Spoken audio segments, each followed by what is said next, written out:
mnacheka muone. Ni wewe yani ulikuwa mimi sijaota, nimeota saa ngapi? Na si ulikuwa unapigwa mechi kabisa mtu anapaka maji. Si kwa ndoto yako.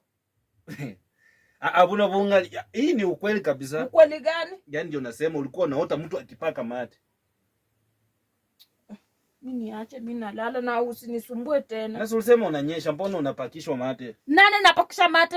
Mimi sije, mimi niache. Mimi hizo stories zako za jaba mimi niache. Na wewe ndiko. Wewe sije ukiniguza nitakupiga teke.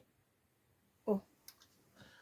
Ona basi wacha niingize tu kichwa. Uingize nini? Kichwa tu. Uende upeo mwenye umeota naye. Ni wewe umeota ndio nasema. Mimi nimeota saa ngapi? Ulikuwa umeninyima tukilala ndio, lakini venye umeamka nikajua umefunguka roho. Oh, so ni ndoto. Ulikuwa ni nani huyo mwenye ulikuwa unaota naye? Kuna mtu alikuwa anakubaka, anakunajisi hapa hivi. We